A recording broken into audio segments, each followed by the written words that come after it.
everybody! Welcome to Half the Battle. Well, we've done aliens, might as well do their counterparts too, right? Let's see if Predators would work within the G.I. Joe universe. First, let's take a look at the original Predator movie. It starts off as a sort of an R-rated G.I. Joe movie.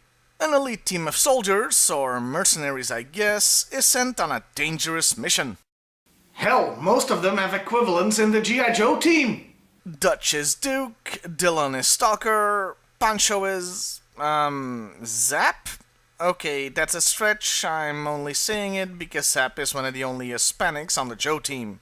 Billy is Spirit, Hawkins is Breaker, and Mac is Roadblock. Oh, and Blaine is Jesse the Body Ventura. What? It's not like it would be the first time a wrestler joined the Joes. But we're not here to see if any of these guys would fit in with the G.I. Joe universe. We're here for the big guy, the titular Predator himself. And I have to say, yes, this guy would make an excellent foe for the Joes. Once, and only once. I'm sure the Joes could have a great story where they're hunted by the Predator, or where they are hunting the guy themselves after Cobra has somehow managed to screw up and get the alien pissed off at them. Hell, I can see a Predator ship that's coming to Earth to hunt the elusive Austro-American Schwarzenegger, and have Cobra accidentally blow their ship out of the sky as they're trying to graffiti the moon. But like I said, it should be a one-time deal. Otherwise, we'd end up with G.I. Joe vs. Predator Requiem, and ain't nobody wants to see that. The only question is, what media would be best for this crossover? Honestly, we already got the movie Predator, and another one with G.I. Joe would just be a remake. And, well, a cartoon would have to be PG. So the best option is a comic book. That way the story can be as violent as it wants, and there's no budget concerns for special effects. And it would be violent. I mean, there's no way to avoid deaths here. Especially since Predators are really sore losers.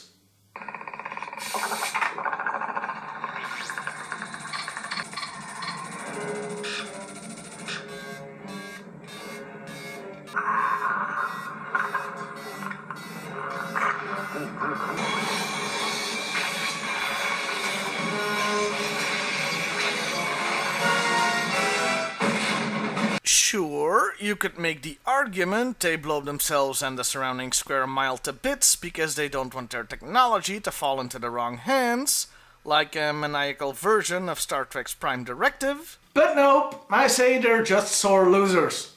Now let's talk toys. Predator toys in line with G.I. Joe. Would that be cool? Well, Hasbro sure as hell thought so.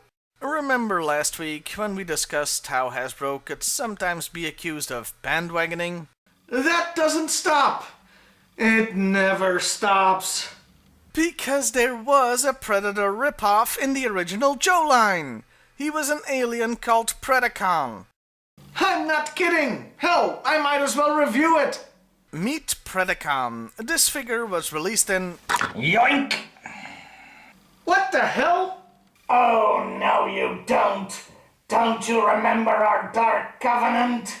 We made a Dark Covenant? Yes, don't you remember? Was I very drunk at the time? Probably. You kept calling me Susan.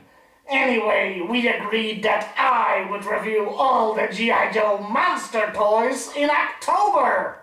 Okay, fine. Well, I guess we'll see the Lunartic's aliens in October. It doesn't matter, I've got plenty to work with right now. There are appropriate Predator toys out there. Hiya Toys, the same company that made those great alien figures, have a line of Predator figures too. They're 4.5 inches tall, so that's a little bit larger than a G.I. Joe figure, but that's okay as Predators are supposed to be taller than humans. They look great, but will set you back a pretty penny. A budget option of sorts are Funko's reaction figures, though they have a far different aesthetic. The idea behind these figures is to invoke nostalgia, as they are made in the same style as the old Star Wars figures from the late 70s and early 80s. That means there's limited articulation and limited detailing. The fact that these could therefore also be made with a limited budget probably never factored into the decision. The added bonus the company has with this is seen in the face sculpts.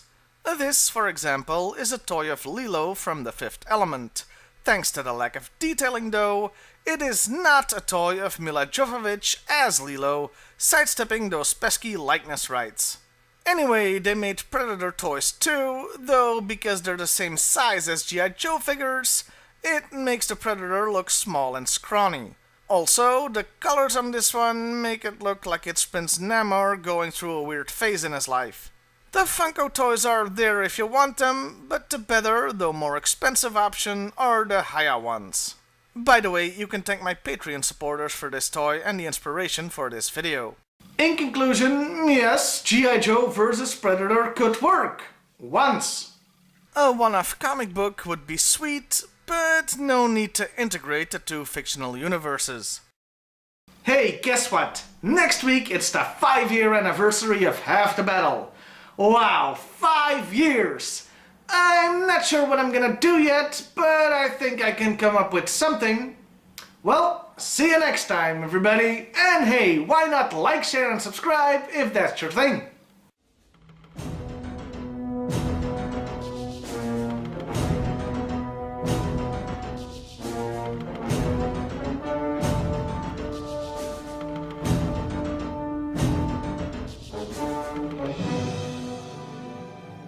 I was aware of the Shadow Tracker figure, but forgot about him until the very last second before I was gonna finish this video.